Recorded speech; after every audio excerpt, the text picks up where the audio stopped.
peuple embrasé, l'église que ton cœur attend. Viens briser nos chaînes, détruis notre orgueil. Seigneur, fais-le maintenant. Nous voulons être, oui, nous voulons être un peuple embrasé, l'église que ton cœur attend. L'Épître aux Romains, c'est l'Épître de la grâce. C'est l'Épître de la liberté. Mais qui peut comprendre la grâce et qui peut comprendre la liberté? Qu'est-ce que ça veut dire? La parole de Dieu nous avait dit dans Jean 6, 32 par la bouche de Jésus, « Vous connaîtrez la vérité et elle vous affranchira, elle vous rendra libre. » Alors, il nous faut comprendre c'est quoi la liberté. C'est la vérité qui va nous affranchir et qui va nous donner une pleine liberté. Premièrement, on doit définir c'est quoi un croyant selon la parole de Dieu. Première des choses qu'on voit dans la parole, quand on s'approche des choses de la foi pour la vie chrétienne, pour la marche avec Dieu, on s'aperçoit tout d'abord que ce n'est pas quelque chose qui vient de nous, c'est quelque chose qui vient de Dieu. Le Saint-Esprit est là pour convaincre l'homme de péché, de justice et de jugement. Si l'homme n'a pas cette connaissance par le Saint-Esprit, il ne peut aller plus loin. Ensuite, le Saint-Esprit, qu'est-ce qu'il fait? Et pour convaincre l'homme, il donne tout son travail par l'Esprit. Ensuite, qu'est-ce qu'il fait? Il conduit l'homme à la porte des brebis. Jean 10, 7. Il est la porte des brebis. Tout homme entre par lui. La liberté, frères et sœurs, la marche avec Dieu, la foi n'a qu'un seul et unique nom. Ce n'est pas qui, quand et pourquoi et par quel moyen. C'est la liberté a un nom et c'est notre Seigneur Jésus-Christ. Amen? Il est la porte des brebis et cette porte est pure et sans tache. Elle est la porte qui a sacrifié sa vie pour chacun de nous. La prédication ou communication de la parole a une promesse en elle, de ne pas retourner à Dieu sans avoir produit son effet et exécuté sa volonté et accompli ses desseins. Isaïe 55, les versets 11. Alors, c'est une chose que la parole de Dieu nous montre, c'est qu'on n'est pas issu d'une souche de pourriture, on est issu de la souche de l'enseignement de la parole de Dieu, qui est un enseignement pur qui nous amène vers le chemin du salut. Et lorsqu'un jour, on obéit à ce que Dieu nous dit, nous parvenons à un certain degré de connaissance, un certain degré de paix, parce que nous avons rencontré celui qui est venu pour nous sauver. Alors, la prédication, la déclaration de Jésus est formelle, frères et sœurs. La déclaration de Jésus est formelle. Si un homme ne naît de nouveau, il ne peut voir le royaume de Dieu. Jean 3, 3. La nouvelle naissance a pour condition indispensable de connaître, de vivre la foi en Jésus-Christ, le crucifié, le ressuscité. Jean 3, les versets 14 et 15. La vie d'une personne ne peut être prise en charge par le Saint-Esprit, nous dit la parole, si elle n'est pas née de nouveau. 2 Corinthiens 3, les versets 16 et 17 nous dit que tant que la personne ne s'est pas convertie, il n'y a pas de liberté en lui, il ne peut comprendre et il ne peut être soumis à l'enseignement du Saint-Esprit qui va le conduire jour après jour dans sa vie. Elle ne peut être prise en charge. La parole nous dit, les croyants sont sauvés par la folie de la prédication. La prédication de la parole de Dieu, c'est ce qui amène la personne, qui amène l'être humain à comprendre et à vivre ce que Dieu veut qu'il vive. Pas n'importe quelle parole. La parole de Dieu nous dit, la foi vient de ce qu'on entend et ce qu'on entend vient de la parole de Christ. Combien prennent au sérieux cet enseignement du Seigneur? Pour connaître la liberté et être affranchi par la liberté, il faut connaître la vérité. Est-ce que nous puisons la vérité pour être affranchis? Est-ce que nous puisons dans la parole de Dieu la vérité pour être rendus libres et être capables d'aller plus loin dans notre marche parmi les hommes? Alors, la foi vient de ce qu'on entend, et ce qu'on entend vient de la parole de Christ. Il y a un cheminement ici qui prend l'homme, l'être humain, dans toute sa folie, dans tout son péché, et qui lui communique par le Saint-Esprit une marche qui l'amène à s'affranchir du péché par la connaissance du Seigneur Jésus, par la foi en lui et par un départ de vie qui l'amène à aller plus loin. Parce qu'on va plus loin, frères et sœurs. Ça, ce n'est que le préambule. Maintenant, on va voir la suite. J'ai intitulé mon message « L'assurance dans la marche du croyant ». Vous savez, on entend, c'est l'épître de la liberté, Romains. L'épître aux Romains, c'est vraiment l'épître de la liberté. Ça nous rend libres, ça nous affranchit de la connaître. Mais ça n'amène pas les hommes vers toutes sortes de lignes de pensée où l'homme peut s'en aller en bafouant les règles de Dieu, en bannissant de son cœur ce que Dieu a dit pour marcher selon ses propres principes dans un enseignement où il peut faire ce qu'il veut de sa vie.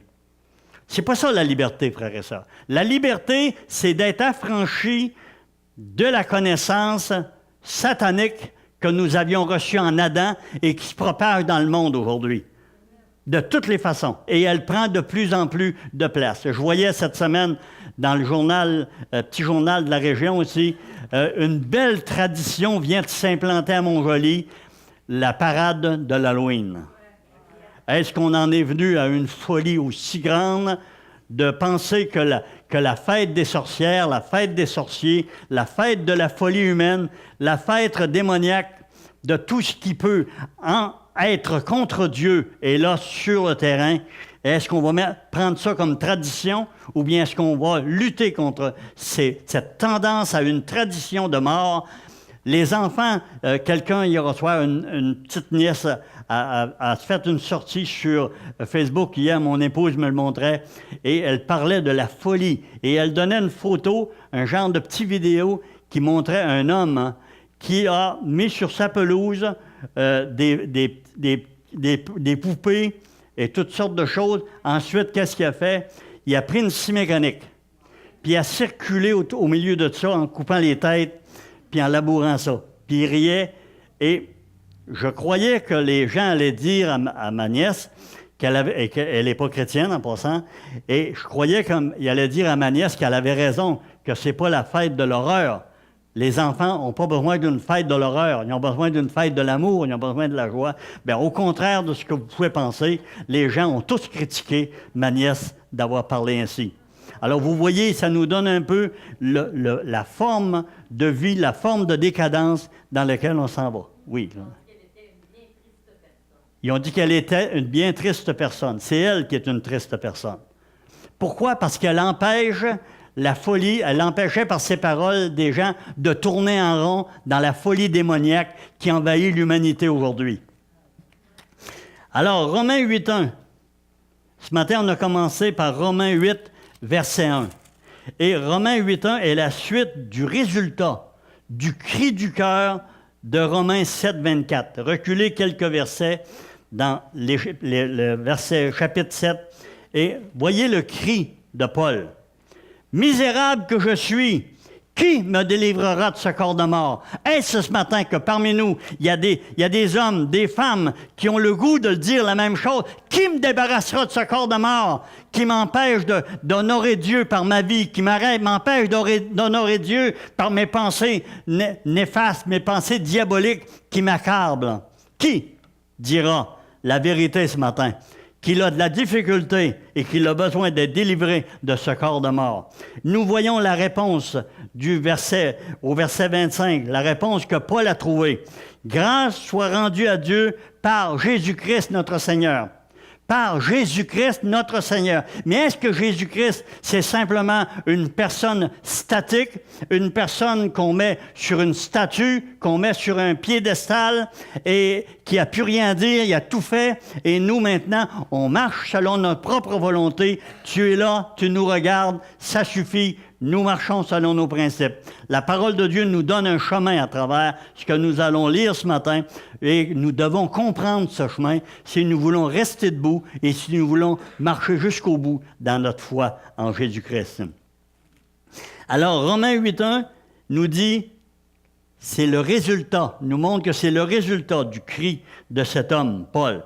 Qui me délivrera de ce corps de mort? Force nous est de constater, frères et sœurs, qu'il n'y a donc maintenant plus aucune condamnation pour ceux qui sont en Jésus-Christ. Amen? Alléluia! Par quel processus, me direz-vous? Par quel processus? Simplement, verset 2 du chapitre 8, simplement parce que l'esprit de vie en Christ, en Jésus-Christ, m'a affranchi de la loi du péché et de la mort. C'était impossible à la loi, parce que la loi me déclarait coupable et digne de mort. Les versets 3 et 4 expliquent ce que Dieu a fait pour nous, frères et sœurs. Les versets 3 et 4 l'expliquent très bien. Il a envoyé son Fils dans une chair semblable à celle du péché, donc semblable à la nôtre. Il se place entre la loi qui me condamne et meurt à ma place. Maintenant, frères et sœurs, à cause de ce sacrifice de Jésus, nous sommes des hommes et des femmes qui maintenant nous ne marchons plus selon la chair, mais selon l'esprit. Amen? C'est ce que la parole de Dieu nous dit ce matin. Et certains diront parmi nous ce matin, dans leur tête, disent, mais après? Après? Si vous pouvez répondre à la question suivante, sans hésiter, nous serons sur la bonne route. Vous allez comprendre. Combien font 2 et 2? Vous pouvez répondre à la question suivante sans hésiter. Nous serons sur la bonne route, vous allez comprendre. Alors, vous avez répondu 4. Et c'est la bonne réponse. C'est parfait. Maintenant, on va regarder si on est capable d'être aussi logique en lisant et en comprenant ce que Dieu a dit. À quoi s'affectionnent ceux qui vivent selon la chair? La chair. Amen. Ceux qui s'affectionnent selon la chair vivent selon la chair.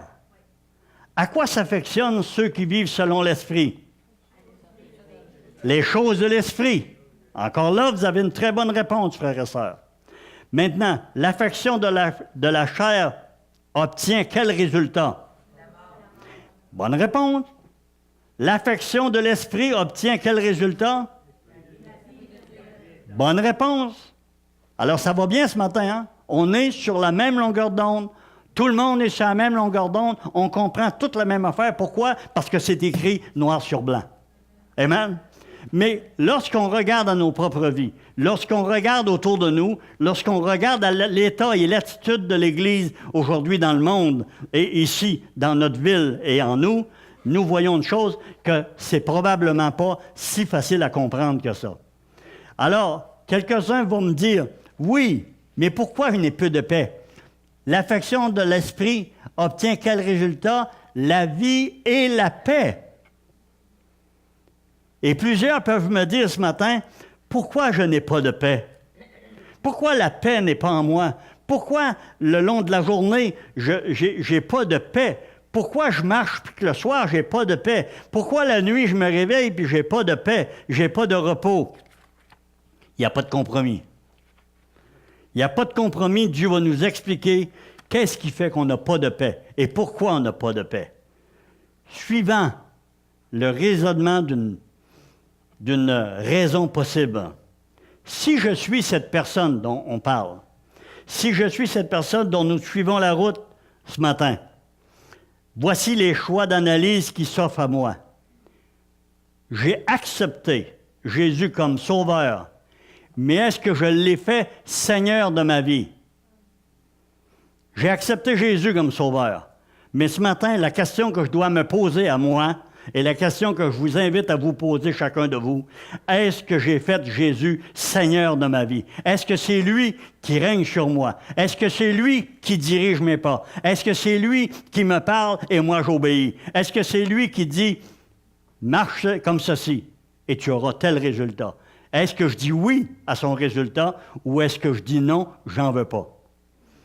Je peux vous garantir une chose, examinons ensemble ce que la parole de Dieu nous dit et nous verrons que ce n'est pas si facile que ça. La parole de Dieu nous dit que nous sommes sauvés. Mais elle nous dit que l'affection de la chair est inimitié contre Dieu, parce qu'elle ne se soumet pas à la loi de Dieu, au verset 7. Et qu'elle ne peut même pas. Pourquoi? Et il n'y a seulement qu'un nom qui peut être donné à ce type de personne. Il y a un seul et unique nom, et le mot, c'est « inconverti ». Je ne peux être converti, nous montre la parole de Dieu, et ne pas obéir à la parole de Dieu. Je ne peux être un converti et marcher selon la chair. Ça ne marche pas. Ce matin, enlevez-vous ça de l'idée. Nous avons eu, pour un temps, un enseignement dans l'Église, je ne sais pas ailleurs si ça se propage encore. On parlait de 3 types d'êtres humains. On parlait du chrétien, rempli de l'esprit, on parlait du chrétien charnel, puis on parlait de l'inconverti. Bien, un chrétien charnel, ça n'existe pas. Parce qu'un chrétien charnel, c'est un chrétien mort ou en voie de mourir, c'est un qui est prêt à disparaître dans ce monde d'inconvertis qui entoure sa vie. Ceux qui vivent selon la chair ne sauraient plaire à Dieu. Est-ce que c'est vrai? La parole de Dieu nous dit, ceux qui vivent selon la chair ne sauraient plaire à Dieu. Et il y a un seul nom encore qu'on peut mettre au bout de cette parole, un seul qualificatif qu'on peut mettre. Et le qualificatif, c'est inconverti. Si je suis cette personne, j'ai parlé tout à l'heure, j'ai accepté Jésus comme sauveur, mais est-ce que je l'ai fait Seigneur de ma vie? Rappelons-nous que Dieu a mis dans sa parole des senseurs. Ceux qui travaillent en électronique, ceux qui travaillent dans l'industrie savent ce que c'est. Une switch, quand le morceau de bois passe devant ce senseur-là, le senseur dit « coupe-le » et il coupe. Le senseur dit « envoie-le en avant », le senseur et la chaîne l'envoie en avant. Dieu a mis en nous, il a mis dans sa parole, pour que nous le possédions en nous, des senseurs qui nous font savoir, des avertisseurs pour me faire savoir, et en m'examinant, à l'écoute de ces moyens, je saurai si oui ou non je suis sauvé ou si je suis inconverti. Amen? Il n'y a pas de demi-mesure dans la parole de Dieu. La parole de Dieu, c'est pas oui, non, non. C'est oui et amen. Qu'il en soit ainsi. Alors, ce matin, c'est important de comprendre. Alors, le verset suivant ne peut me laisser indifférent, frères et sœurs. Le verset 9. Pour vous, vous ne vivez pas selon la chair, mais selon l'esprit. Si du moins, n'oubliez jamais, j'en parle souvent, c'est vrai durant l'année, je cite ce passage de la parole de Dieu souvent, frères et sœurs, parce que c'est un passage qui est vraiment important. Si du moins l'Esprit de Dieu habite en vous, si quelqu'un n'a pas l'Esprit de Christ, il ne lui appartient pas. Alors, encore une fois, le titre ou l'épithète qui peut lui être donné, c'est que je dois me donner à ce moment-là, si c'est moi, inconverti. Alléluia, c'est rough ce matin. Hein? Darby l'a rendu encore d'une manière encore plus claire dans son interprétation. Et il définit plus clairement. « Or, vous n'êtes pas dans la chair, mais dans l'esprit, si du moins l'Esprit de Dieu habite en vous. Mais si quelqu'un n'a pas l'Esprit de Christ, celui-là n'est pas de lui. » C'est bien clair, hein? C'est clair. Si vous ne marchez pas en suivant la règle de l'Esprit, si vous ne marchez pas selon l'Esprit, la parole de Dieu vient vous dire ici que vous n'êtes pas de lui. Je ne suis pas de lui si je marche selon la chair. Si je marche selon l'Esprit, je vais refuser les choses de la chair et je vais marcher selon les règles de l'Esprit. Parce qu'il y a des règles à observer dans la parole de Dieu. Comment aller plus loin sans accepter une direction, frères et sœurs? Comment aller plus loin sans accepter une direction? Celle de sa parole. Celle de sa parole. Les hommes veulent la détruire. Les darwinistes veulent la détruire. Les psychologues issus de Freud veulent la détruire parce que tous ces hommes, toutes ces femmes, toutes ces personnes veulent diminuer la portée de la parole de Dieu. Pourquoi? Pour une sacro-sainte liberté qui n'existe pas. Ils se rendent esclaves, prisonniers, incapables d'aller plus loin parce qu'ils refusent la liberté qui est en Jésus-Christ. Amen? Ils veulent détruire. Ils veulent détruire ce que Dieu a fait, ce que Dieu a dit, pour se donner des théories. Et c'est aberrant. On en parle de temps à autre. C'est aberrant de voir qu'on rejette le récit de la création qui se prouve au cœur et à la vie de l'être humain à chaque jour. Celui qui obéit à Dieu marche dans la liberté de la parole de Dieu. Amen? Il doit sortir plus de bonheur. Alors, on ne s'inquiète pas de ce qui se passe autour de nous, on écoute ce que le message de Dieu nous dit ce matin. Comment aller plus loin sans accepter une direction, celle de sa parole? On peut dire n'importe quoi. On peut faire ce que nous voulons, mais nous devrons respecter la parole de Dieu.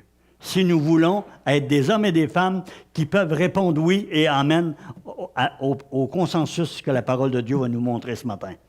C'est que sans l'Esprit de Dieu, sans une marche dirigée par l'Esprit de Dieu, nous avons une marche qui est dirigée par notre chair.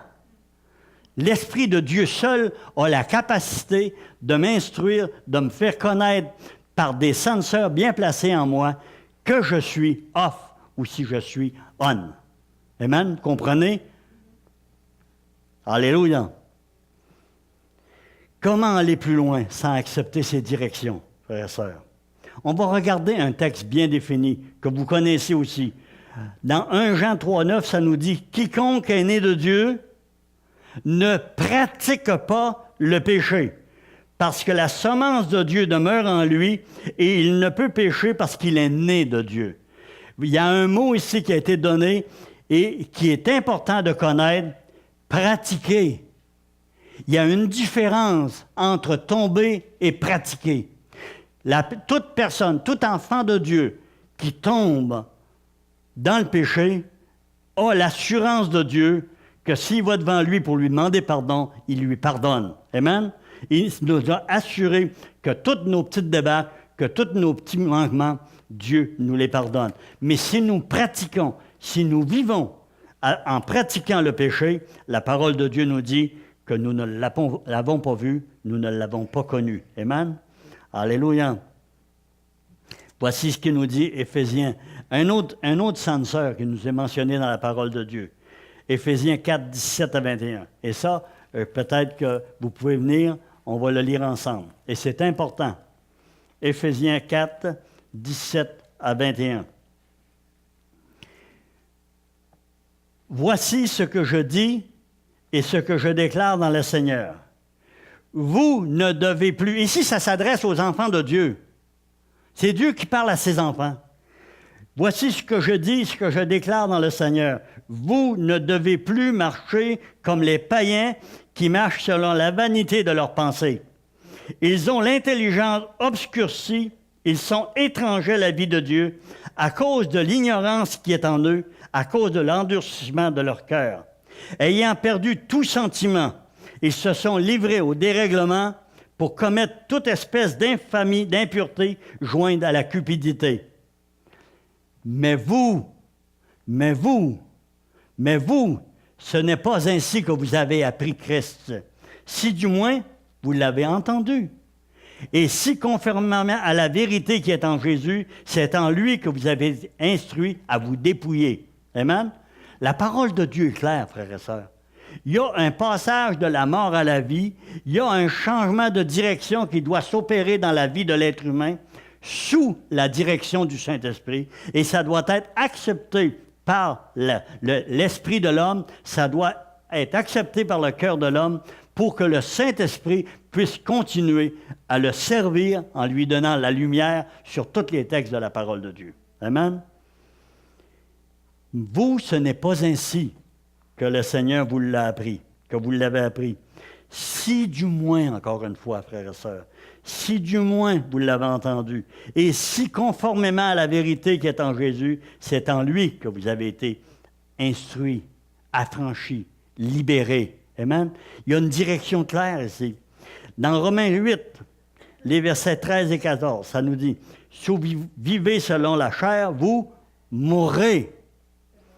Mais si par l'Esprit vous faites mourir les actions du corps, vous vivrez. » Est-ce que c'est clair?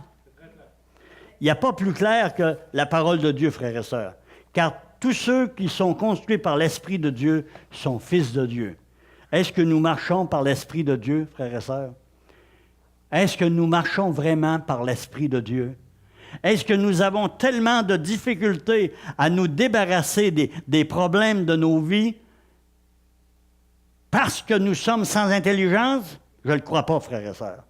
Nous sommes des hommes et des femmes dont Dieu a donné une intelligence et qui sont capables de recevoir la parole de Dieu. Et si nous sommes capables de recevoir la parole de Dieu, ce matin, le Seigneur dit, tous tes problèmes, je veux t'en libérer. Je veux que tu sois affranchi de la loi du péché. Je veux que tu sois affranchi de ta vie. Je veux que tu sois rendu libre. Libre, la vraie liberté, c'est celle que Dieu donne, c'est pas celle que le monde donne.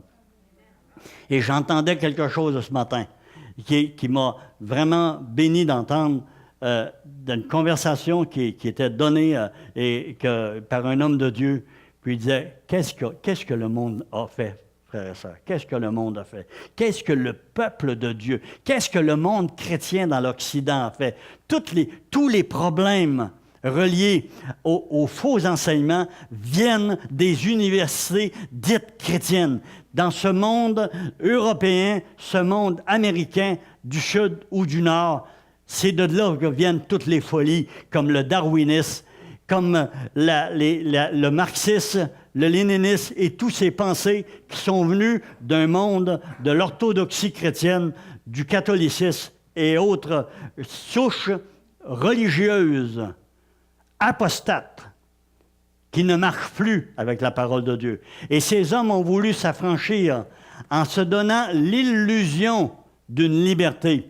Je vais bannir la foi, je vais bannir les directions de Dieu, maintenant je vais être libre pour faire ce que je veux de ma vie. Je mets de côté, c'est une illusion. Hein? C'est pire une théorie, c'est une illusion. C'est une tour de Babel. Hein? Nous allons nous construire une tour et ainsi échapper à Dieu. Sachant, il n'y a même pas l'intelligence de penser qu'en cours de route, Dieu avait la capacité de faire détruire la tour. Et il l'a fait en confondant leur langage. Hein? La tour de Babel. Regardez le monde aujourd'hui de ceux qui croient à ces folies du darwinisme. Hein? Tout le monde est dans la folie absolue. Ils se contredisent les uns les autres. Chacun a sa petite vérité, chacun a sa petite théorie, mais le système d'école, le système d'éducation de notre province ou de notre pays exige que ce soit ça qui sont enseignés, parce que ça rend libre les personnes, ça les affranchit de la foi, ça les affranchit et ça les met sous le joug d'une autre direction. C'est pour ça qu'on est capable d'avoir des fêtes de la mort, des fêtes qui montrent l'horreur, la folie, la sorcellerie et toutes ces folies invraisemblables, et on appelle ça une belle tradition s'installe. Parce que les hommes sont rendus immoraux, ayant rejeté toute forme de religion. Ça disait bien dans le texte de la personne, ils refusent toute forme de religion parce que dans la religion, il y a de la morale. Et c'est vrai qu'il y a de la morale. Il y a de la morale dans la foi chrétienne. Il y a de la morale dans la parole de Dieu. Il y a de la morale dans tout groupe de personnes qui veut vraiment être logique avec eux-mêmes. On est d'accord avec ça? Il y a quelque chose qui retient l'homme de marcher dans la folie. Il se libère de toutes les façons, pensant se libérer. La pourriture est après envahir l'humanité. Les maladies sexuelles, à cause de la permissivité de l'homme, sont après détruire la génétique humaine. Et la médecine ne fournit pas à inventer, à découvrir des remèdes pour combattre ces infections terribles qui envahissent l'humanité à cause de sa folie, à cause de son manque d'attitude logique face à la parole de Dieu qui dit non, pas de choses semblables. Face à cette équation simple ce matin, je profite, frères et sœurs, des avertissements dans ma vie. Je me penche devant Dieu. Et quand je vois la parole de Dieu qui me dit en Romains 8, 9, si du moins, quand je vois dans Éphésiens 4, 21, Quand je vois, c'est ainsi, vous n'avez pas été instruit à marcher selon le monde, vous avez été instruit à marcher selon la vérité. Et quand je regarde encore à ce passage dans 1 Jean 1,9, qui nous dit au 3,9, c'est-à-dire qui nous parle de la liberté de celui qui ne pratique pas le péché. Amen? Vous savez, une loi de liberté, c'est une loi. Dieu nous a démontré dans sa parole qu'il y avait une loi de liberté en Jésus-Christ. Amen? Mais cette loi de liberté n'est pas quelque chose qui a été donné pour satisfaire mon ego, pour m'amener à marcher selon ma propre volonté, selon mes propres principes. Mais la parole de Dieu m'a été donnée, et l'enseignement de la parole de Dieu est ce principe d'une loi, si on peut l'appeler ainsi, ou d'une façon de vivre, d'une vie, parce que cette vie de liberté, c'est Jésus-Christ qui m'a donne. Amen? Ce n'est qu'en lui que je peux la vivre. Et comment on peut savoir, frères et sœurs, comment on peut savoir si on marche en liberté de vie, si on marche libéré par le Seigneur? C'est que nous sommes capables, jour après jour, de dire, Seigneur, moi j'ai un fardeau, moi j'ai quelque chose qui m'enchaîne avec le monde, moi j'ai quelque chose qui me détruit, moi j'ai quelque chose qui me nuit. Et n'allez pas penser toujours à la sexualité. Pensez au mensonge. Vous êtes accablé, vous n'êtes pas capable de vous débarrasser du mensonge. Il y a une raison. Le mensonge, c'est une nourriture de la chair pour nourrir ton plan orgueilleux de vie et te rendre inefficace devant les hommes. Toute forme d'esclavage, que ce soit le mensonge, que ce soit la sexualité, que ce soit, peu importe, l'alcoolisme, nous voyons toujours ces grandes choses, mais les choses qui sont quelquefois sur lesquelles on ne se touche pas, comme justement le mensonge, l'incrédulité, ça ne se voit pas dans les yeux de ma sœur ce matin si elle vivait quelque chose d'incrédule, elle seule pourrait le savoir. Et notre Dieu. J'ai aimé beaucoup ce que j'ai vu hier aussi, ou avant-hier après-midi, quand je suis venu m'enfermer dans mon bureau. J'ai vu un homme qui a donné une vidéo sur comment on se voit, comment Dieu nous voit. Et nous devons être sérieux, frères et sœurs. Et il a pris vraiment les choses d'une manière spéciale. Il a pris 4 femmes. Les autres n'avaient jamais vu cette femme. Lui non plus. Puis il ne l'a pas vue, cette femme, pendant qu'il faisait un portrait robot d'elle. Il ne donnait le portrait que par ses paroles à elle. Il la questionnait. Elle était derrière un voile. Il ne l'avait jamais vue. Il n'a seulement qu'entendu parler. Et elle disait comment était son menton, comment étaient ses cheveux, comment était son front, comment étaient ses yeux, comment elle se voyait. Et ensuite, il a pris un groupe de personnes qui la connaissaient. Et il a fait un portrait à côté selon les yeux des gens qui la voyaient. Et quand on a regardé après, quand on regarde les 2 portraits qui en sont sortis de conversation, non pas de vision par le peintre. Le peintre n'a que traduit ce que les autres disaient. Et dans la première, quand il montrait les 2 tableaux un côté de l'autre, le premier tableau, on voyait une personne terne, avec un visage non agréable, des yeux un peu ternes, un peu morts, et les coins de la bouche retournés vers le bas. Elle était quelqu'un de misérable. Et dans la seconde image, elle était devenue une belle femme, quelqu'un d'agréable à regarder et qui avait des qualités qu'elle-même ne voyait pas. Et il faisait tout ça, cet homme-là, pour démontrer combien on se voit et comment Dieu peut nous voir. Ce qui est important ce matin, frères et sœurs, c'est pas à mes yeux. Je ne pas de dire « Ah, moi, je suis correct. Moi, je suis correct, je ne fais pas ceci. Je suis quand même pas si pire que celui-là. Je suis quand même plus important ou plus intéressant que celle-là. » Pas ça que la parole de Dieu veut nous montrer ce matin. Elle veut nous montrer ce matin que nous avons quelqu'un qui nous regarde et qui va juger, lui, selon la vérité. Amen? Il va juger selon la vérité. Et lui, il nous regarde. Et quand il nous regarde ce matin, il nous regarde comme quelqu'un sur le chemin de la liberté. Amen? Sur le chemin, je dis bien sur le chemin de la liberté. Parce que quelques-uns sont libérés, quelques-uns sont libres. Amen? Et ceux-là peuvent aller plus loin immédiatement dans leur recherche de ce que Dieu désire pour eux. Pour les autres, ce matin, il faut s'arrêter et dire, Seigneur, lorsque je suis honnête avec moi, lorsque je regarde à moi-même ce matin, je sais, notre Dieu, que tu me vois différemment de ce que je peux projeter au visage des autres. Ce que les autres voient n'est pas ce que tu vois. Ce que je vois de moi n'est pas ce que toi tu vois. Et si on veut être honnête avec soi-même ce matin et qu'on veut regarder vers le ciel et dire au Seigneur, Seigneur, l'image que je projette, l'image que je crois être n'est pas la vraie image. La vraie image, c'est ce que tu connais de moi et que tu veux exprimer de moi et que tu révèles de moi. Amen? La parole de Dieu nous dit qu'on reconnaît un arbre à ses fruits. Qui a mis les paramètres du fruit dans la parole? Sinon Dieu. Dieu a mis les paramètres par lesquels l'Église doit reconnaître si une personne a les fruits spirituels ou si elle n'en a pas dans sa vie. Amen? Et n'allez pas penser que celui qui a des problèmes est pire que celui qui n'en a pas, en apparence. Parce que celui qui lutte contre son problème a besoin de l'aide du Saint-Esprit pour s'en débarrasser de son problème. Mais quand Dieu va l'avoir débarrassé de son problème, il saute en avant de tous ceux qui ont des petits problèmes, mais qui ne veulent pas que Dieu les change. Vous savez, on s'attache par nos yeux aux grands problèmes. On s'attache par nos yeux aux grandes difficultés.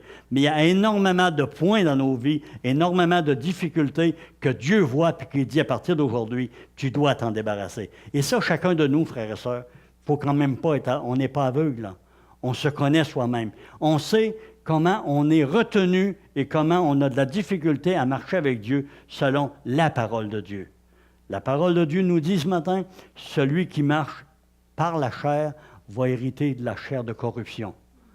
Celui qui marche selon l'Esprit va obtenir la paix et la joie, le repos. Amen? C'est clair, frère. Ce n'est pas moi qui le copie. Moi, je suis un homme qui ne peut que donner ce que je peux donner. J'ai accepté Jésus comme Seigneur et Sauveur, ça fait 37 ans. Et aujourd'hui, je peux vous dire, frères et sœurs, que j'ai l'assurance de mon salut. Ça fait 37 ans que j'ai l'assurance de mon salut. Amen? Mais j'ai l'aide du Saint-Esprit qui me conduit tel que mon Dieu me l'a promis. Néanmoins, je ne veux pas négliger les lumières rouges qu'il a placées le long de ma route, frères et sœurs. Si je tombe, il me relève. Si je vais trop loin, il m'avertit. Il ne m'abandonnera jamais parce qu'il me l'a promis. Hein? Les deux derniers versets du chapitre 8 de Romains nous donnent une garantie. Si vous vivez selon l'Esprit, vous savez si vous vivez selon l'Esprit. Vous n'avez pas d'affection pour les choses de la chair. Amen? Et l'affection des choses de la chair sont très bien décrites dans la parole de Dieu. Je me sers aussi des exemples que j'ai vécus. Face à cette simple équation, je profite dans ma vie de ces avertissements. Et je marche en liberté de vie parce que j'ai l'assurance que je suis sauvé. Mais je me sers de ces exemples-là. Je me sers de ceux que la parole de Dieu m'a donnés, mais je me sers de ceux que j'ai vécus aussi, ceux que j'ai lus, ceux que je connais. Hein? Et j'ai parlé souvent de cet homme, Adolphe Monod, fils de pasteur, frère de 4 pasteurs, nommé pasteur de l'une des plus prestigieuses assemblées de son époque, à 25 ans. Il est né de nouveau à 27 ans. Lui-même déclare qu'il est né de nouveau à l'âge de 27 ans. Pendant 2 ans de temps, il a prêché à l'Église selon la parole de Dieu, sans lui-même avoir cette assurance qu'il était sauvé. Il y avait des choses dans sa vie, il savait très bien qu'il ne marchait pas selon l'Esprit, il marchait selon la chair dans certaines choses de sa vie. Vous savez, vous n'avez pas besoin d'être la pire des horreurs pour être loin de Dieu. Celui qui pratique le péché, la parole est claire, celui qui pratique le péché, celui qui continue dans ce péché qui l'assaille et qui le conduit, celui qui ne marche pas en liberté de vie, la parole de Dieu, il n'est pas sauvé. Amen? C'est un inconverti, pas un converti. C'est pas parce que j'ai accepté Jésus comme sauveur que je peux toute ma vie me targuer de l'avoir fait un jour sans marcher avec Dieu et puis d'être toujours sauvé. La liberté de vie en Jésus-Christ passe par ceci, frères et sœurs, c'est de savoir si je suis vraiment libre. Et si je veux savoir si je suis vraiment libre, je regarde à tous mes esclavages que j'avais, je regarde à tout ce qui pourrait m'enchaîner et me rendre esclave encore aujourd'hui, et je regarde à ma réaction face à ces choses, et c'est là que je peux répondre à Dieu en disant, je marche selon ton esprit. Ou non, Seigneur, malheureusement, dans ce domaine de ma vie, je marche dans la chair. Et si je marche dans la chair, le Seigneur me dit, reviens à moi, mets-toi sur tes genoux, reviens à moi, demande pardon, reconsacre ta vie à me suivre. Je suis toujours là pour te recevoir. Je ne t'abandonnerai jamais. Je suis là à côté de toi. Je suis toujours le même Dieu qui était là au début de la création du monde. Le Dieu qui avait conçu dans ses entrailles miséricordieuses le moyen de salut pour chaque être humain qui dirait oui, Seigneur. Amen? Mais il ne voulait jamais garantir à l'homme que simplement sur quelques paroles, l'homme serait sauvé pour l'éternité. Il voulait que l'homme l'accepte comme sauveur, mais aussi comme Seigneur de sa vie. Et seuls ceux dont le Seigneur est le maître de leur vie peuvent échapper à leurs problèmes de la chair pour marcher selon l'Esprit. Amen. Et je pense à ce pasteur qu'on a connu, Claudine et moi, dans la région de Montréal, pasteur pendant 20 ans, et qui finalement a accepté Jésus comme sauveur et Seigneur. Est-ce que vous pensez qu'il était dans quelconque église comme la United Church ou quelques églises? Non, ils étaient en plein milieu d'une des plus prestigieuses dénominations évangéliques du monde. Il était pasteur au milieu d'eux. Et personne n'avait détecté en lui que cet homme-là n'était pas né de nouveau. C'est quelque chose, frères et sœurs. Pendant 20 ans, il a prêché dans une église. Comment pouvait-il prêcher la liberté en Jésus-Christ? Comment pouvait-il dire aux hommes de surveiller leur vie, d'écouter les saintes sœurs que Dieu avait mis dans sa parole pour nous sonder, pour savoir si vraiment on marchait avec lui, oui ou non? Est-ce qu'on marchait selon la chair ou selon l'esprit? Comment pouvait-il enseigner les choses véritables? Alors, ce qu'il enseignait, c'était la grâce absolue, hein? Aucune liberté pour la conscience de l'homme. Tu as accepté Jésus, tu as confessé Jésus comme sauveur un jour. Tu es sauvé pour toute ta vie. Tu n'as pas de compte à rendre ni à Dieu ni aux hommes. C'est comme ça qu'il pouvait prêcher parce qu'il ne connaissait pas la véritable parole de Dieu qui affranchit l'homme et qui le libère. Il n'était pas lui-même né de nouveau. Et croyez-moi, frères et sœurs, ce sont des situations qui causent beaucoup de dommages à l'œuvre de Dieu. Sachons que les chrétiens dans l'Église qui se croient aussi sauvés et qui pourraient ne pas l'être, peuvent nuire au témoignage à rendre parmi les païens et automatiquement les éloignent du salut. Examinons-nous, frères et sœurs, pour savoir si l'Esprit de Dieu habite en nous.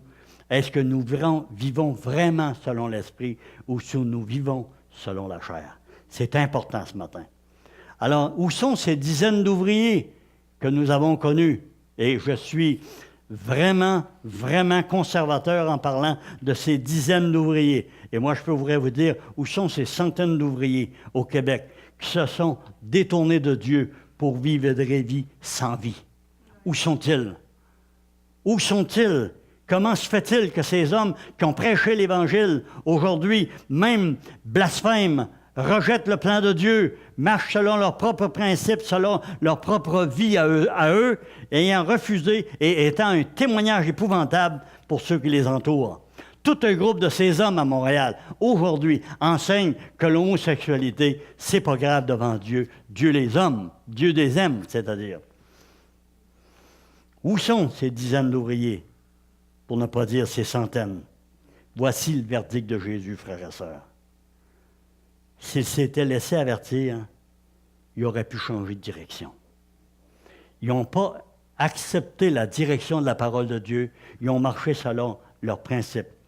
Et Dieu dit ceci, alors je leur déclarerai, je ne vous ai jamais connu, retirez-vous de moi, vous qui pratiquez l'iniquité. Pas vous qui tombez dans l'iniquité. Vous qui avez la bad luck de tomber dans l'iniquité. J'ai prévu un moyen. Venez devant moi, je vous pardonnerai vos péchés. Je vous pardonnerai vos iniquités. Vous allez reprendre votre route avec moi. Mais la parole de Dieu dit que celui qui pratique le péché, celui qui pratique ergazomai,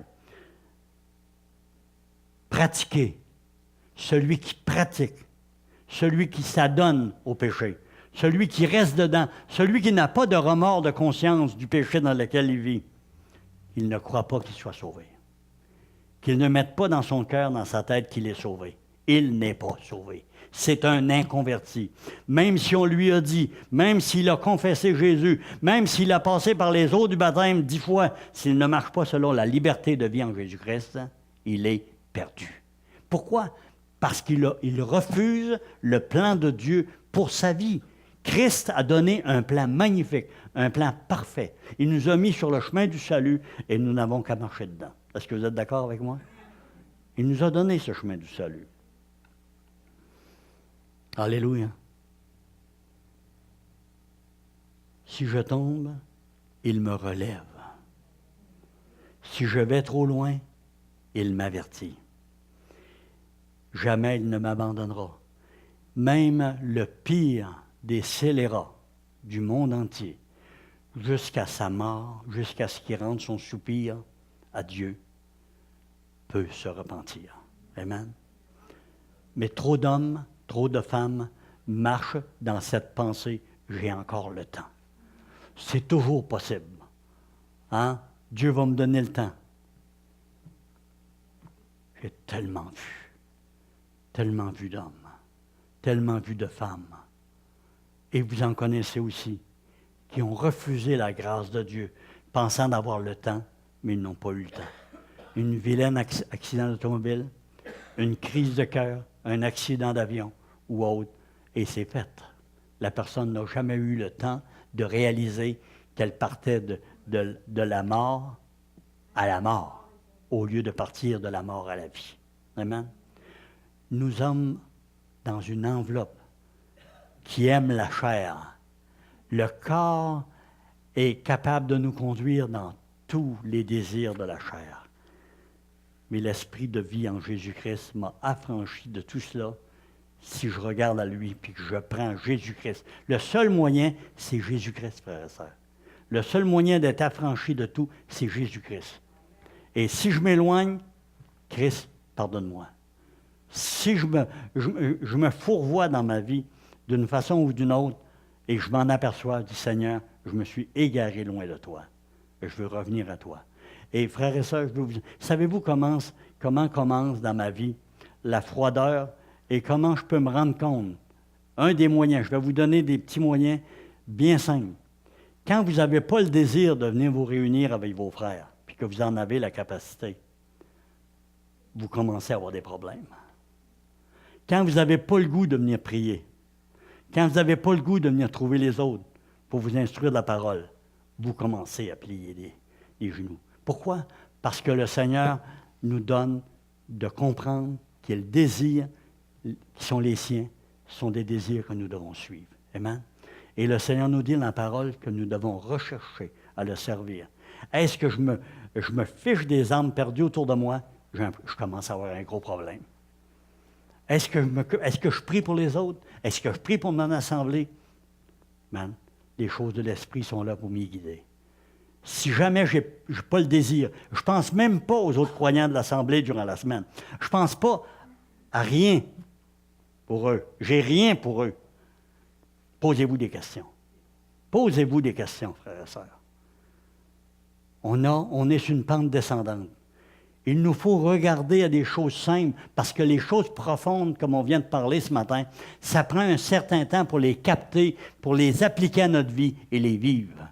Mais commençons par s'examiner. Commençons par prendre ces petits moyens. Est-ce que j'ai le désir d'être avec les autres croyants? Est-ce que je le désire de partager sa parole avec des amis? Est-ce que je reçois plus d'inconvertis autour de moi que je reçois de croyants? Est-ce que j'aime aller me réunir avec les croyants? Tout ça sont des petits senseurs que je vous donne ce matin qui vont vous donner de comprendre si vous avez commencé à vous éloigner de Dieu et que vous êtes sur le chemin du danger. Et vous n'en êtes même pas encore rendu là. Quand vous arrivez à comprendre que c'est la chair qui vous guide plus que l'esprit, vous êtes sur le bon chemin. Quand vous commencez à comprendre que c'est la chair qui vous dirige, non l'esprit. Et les choses simples, on ne doit pas, ce matin-là, on a le Dieu qui veut nous affranchir, qui veut nous rendre libres. Il veut qu'on vive en liberté de vie. Il ne veut pas qu'on marche dans la contradiction. Mais ce Dieu de liberté a mis des paramètres de vie. Si je marche selon le monde, si je marche dans la chair, je dois me poser des questions. Si je reste là, sans problème, j'aime mieux être des inconvertis qu'avec des croyants. Si je marche comme ça, je me pose des questions parce que je suis sur une voie descendante qui m'amène à complètement rejeter ce que Dieu dit et marcher selon la chair sans m'en rendre compte. Est-ce que c'est possible? Oui, si tu as perdu tes paramètres dans la foi. Si tu es redevenu un homme loin de Dieu, si tu peux être classé comme un inconverti, c'est que tu n'as plus les lumières de Dieu pour comprendre le chemin de la vie avec Dieu. Amen? Ce matin, on va prier ensemble avant de terminer.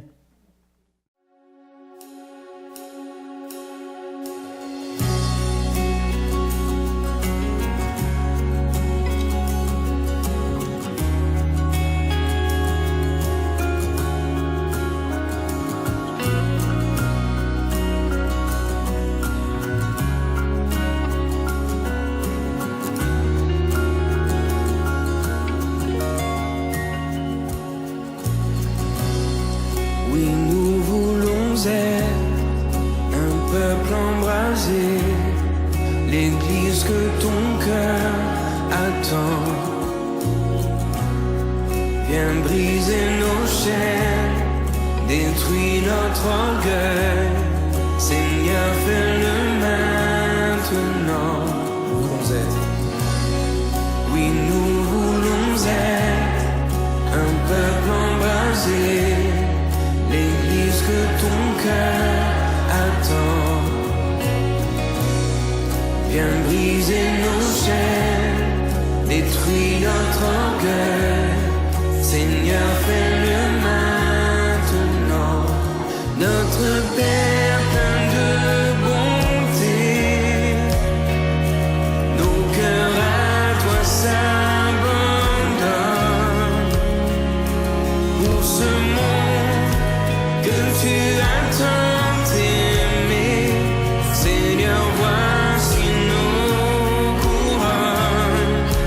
Esprit de Dieu, Esprit de Dieu vivant, souffle du nord, souffle du sud, souffle de l'est, souffle de l'ouest. Esprit de Dieu,